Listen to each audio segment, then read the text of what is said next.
പാലാ മുനിസിപ്പാലിറ്റിയിൽ UDF-നെ വെട്ടിലാക്കി വിമതയായി ജയിച്ച മായ രാഹുൽ UDF-നെ പിന്തുണയ്ക്കണമെങ്കിൽ ചെയർപേഴ്സൺ സ്ഥാനം വേണമെന്നാണ് ആവശ്യം. സ്വതന്ത്രരായ ബിനു പുളിക്കക്കണ്ടവും കുടുംബവും പിന്തുണയ്ക്കായി ആവശ്യപ്പെടുന്നത് ചെയർപേഴ്സൺ സ്ഥാനമാണ്. 21-കാരിയായ മകളെ ചെയർപേഴ്സൺ ആക്കണമെന്നാണ് ബിനുവിന്റെ ആവശ്യം. ആർക്കും കേവല ഭൂരിപക്ഷം ഇല്ലാത്തതിനാൽ മായയുടെയും സ്വതന്ത്രരുടെയും നിലപാട് നിർണായകമാകും. എന്നെ സംബന്ധിച്ചിടത്തോളം ഇവിടെ ജയിക്കുക, നന്നായി പ്രവർത്തിക്കുക എന്നുള്ളത് മാത്രമേ ഉണ്ടായിരുന്നുള്ളൂ. പിന്നെ ഇങ്ങനെയൊരു അവസരം വരുമ്പം എനിക്ക് ചോദിക്കാമല്ലോ, എനിക്ക് അതിനുള്ള അർഹതയുണ്ടെന്ന് ഞാൻ വിചാരിക്കുന്നു. ഒരു സ്വതന്ത്ര എന്നുള്ളൊരു നിലയിൽ മത്സരിച്ചുകൊണ്ട് അങ്ങനെ തന്നെ കണ്ടിന്യൂ ചെയ്യണമല്ലോ. പിന്നെ UDF-ന്റെ ഒരു സപ്പോർട്ട് ഉണ്ടെങ്കിൽ ഈ പറഞ്ഞ മാതിരി ഞാൻ എന്തൊക്കെയായാലും എനിക്കൊരു UDF-കാരിയായി തന്നെ തുടരണം എന്നാണ് എൻ്റെ ആഗ്രഹം. അതേസമയം ജനസഭ കൂടി തീരുമാനമെടുക്കുമെന്ന് ബിനു പുളിക്കക്കണ്ടവും വ്യക്തമാക്കി.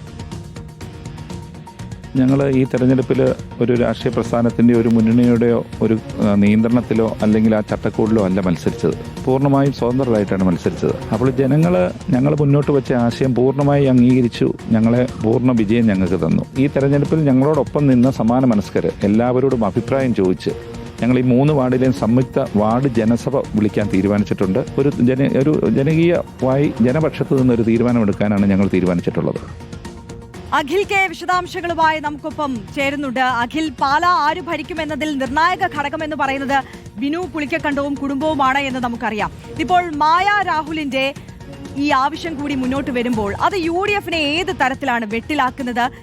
മായ രാഹുലിന്റെ ഈ ആവശ്യം അത് പരിഗണിക്കപ്പെട്ടില്ലെങ്കിൽ അത് എത്രത്തോളം നിർണായക ഘടകമായി മാറും?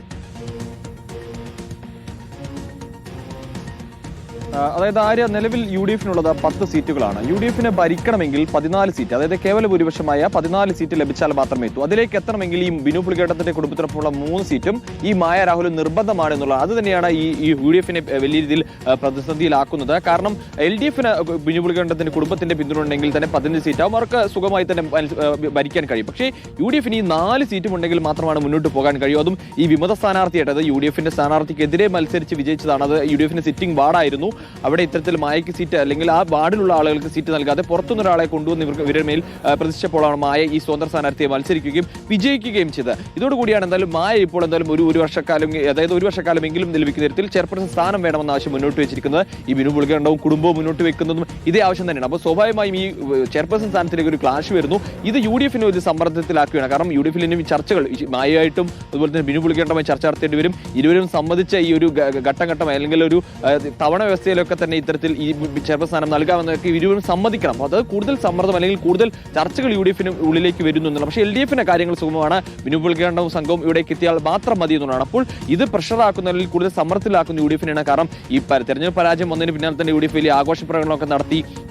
പക്ഷെ അതൊന്നും തന്നെ ഈ ഭരണത്തിലേക്ക് കൊണ്ടുപോകാനുള്ള കാര്യത്തിലേക്ക് എത്തുന്നില്ല എന്നുള്ളതാണ് ഏറ്റവും പ്രധാനപ്പെട്ട കാര്യം. എന്തായാലും ഇരുവരും ഇത്തരത്തിൽ ജനങ്ങളുടെ, അതായത് ആ വാർഡിലെ ആളുകളുടെ ഒക്കെ തന്നെ അഭിപ്രായം തേടിയ ശേഷം എങ്ങനെ മുന്നോട്ട് പോകണമെന്ന കാര്യത്തിൽ ഒരു തീരുമാനം, ഏത് പക്ഷത്തേക്ക് പോകണമെന്ന കാര്യത്തിൽ തീരുമാനം എടുക്കുമെന്നാണ് പറയുന്നത്. ഇപ്പോൾ ഈ ബിനു പുളിക്കക്കണ്ടത്തിന് 5 വർഷത്തെ ചെയർമാൻ സ്ഥാനം നൽകി ആ ഒരു ഓഫർ നൽകിക്കൊണ്ട് ഈ മുന്നണിയിലേക്ക് എത്തിക്കഴിഞ്ഞാൽ മായ രാഹുൽ LDF-ലേക്ക് പോവുകയും ചെയ്താൽ അത് വീണ്ടും പ്രതിസന്ധിയാക്കി. അതായത് അപ്പോൾ 13-13ലേക്ക് പോകും. വീണ്ടും ടൈയും ടോസും അങ്ങനെയുള്ള മറ്റ് ട്വിസ്റ്റുകളിലേക്കൊക്കെ കാര്യങ്ങൾ പോകും.